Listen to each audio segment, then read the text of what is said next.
ఒక్కసారి కొమ్మూరి గోల్డ్ కి కాల్ చేయండి. తాకట్లో ఉన్న మీ బంగారాన్ని విడిపించి మార్కెట్ ప్రైస్ కి వాళ్ళు కొనుక్కుని మిగతా డబ్బులు మీకు ఇచ్చేస్తారు. నమస్తే, welcome to our channel.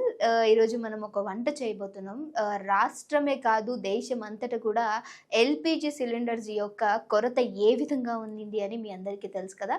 So అందుకనే మీ అందరికీ ఓ మంచి టిప్ చూపించబోతున్నాము. ఇప్పుడు మనం గ్యాస్ లేకపోయినా సరే మనం వంట చేసుకోవచ్చు, మన ఇంటిలో పాది కూడా మంచిగా తినొచ్చు అనమాట.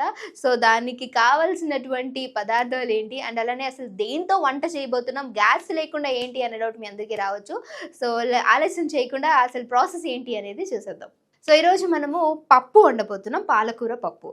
సో మొదటిగా మనం పప్పు ఒక కప్ తీసుకున్నాం, దాన్ని బౌల్లో తీసేసుకుందాం.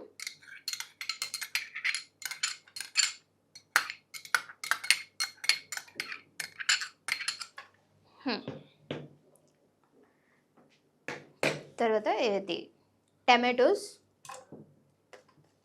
ఆల్ మిక్స్ కాబట్టి ఏమైనా వేసుకోవచ్చు. ఆనియన్స్, తర్వాత పాలకూర, పచ్చిమిర్చి. సో కొత్తిమీర మనం లాస్ట్లో వేసుకుందాం. ఇప్పుడు ఇందులోనే మనం తగినంత ఆయిల్ కూడా వేసేసుకోవాలి, ఎందుకంటే మనము పాతకాలంలో వండేటువంటి అన్ని కలిపి పెట్టి వండుతారు అంటారు కదా. సో ఆ టైప్ ఆఫ్ వంటని చేయబోతున్నాము. కొంచెం ఆయిల్, తర్వాత కారం,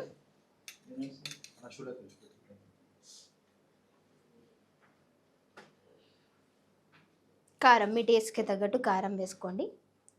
అండ్ అలానే పసుపు కూడా.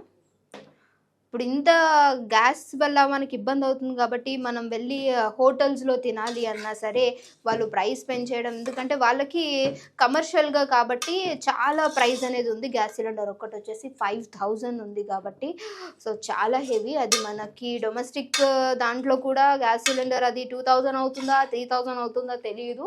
సో రాబోతున్న రోజుల్లో ఎంత ఇబ్బందికరంగా ఉంటుంది అనేది కూడా మనం చెప్పలేం కాబట్టి సో మీ అందరి కోసం అని చెప్పి మనం టీవీ నుంచి మీకు ఒక మంచి ఉపాయం, సో ఏ విధంగా వంట చేసుకోవాలి అనేది. సో ఆల్మోస్ట్ మనం అన్నీ కలిపేసాం కాబట్టి ఇప్పుడు ఇందులో కొంచెం వాటర్ని తీసుకుందాము.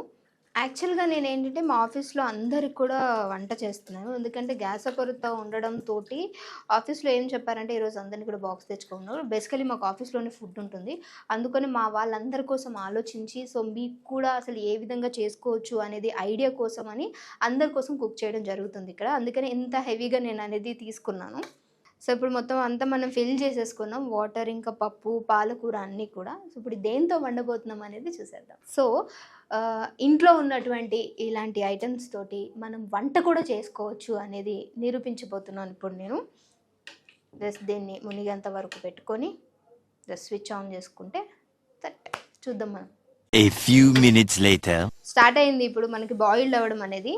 ఆల్మోస్ట్ మనకు ఒక 10 to 25 minutes టైం పడుతుంది. చూద్దాం మన పప్పు ఏ విధంగా కుక్ అవుతుంది అనేది. సో ఎందుకంటే డొమెస్టిక్లో చూసుకున్నా అండ్ అలానే కమర్షియల్గా చూసుకున్నా, కమర్షియల్ అంటే బయటకు వెళ్ళి మనం ఏదైతే తింటూ ఉంటాం వాళ్ళకి సిలిండర్స్ ఖర్చు ఎక్కువైపోయింది అండ్ అలానే మనకు కూడా ఎక్కువైపోయింది. చూద్దాం అసలు ఏ విధంగా కుక్ అవుతుందని.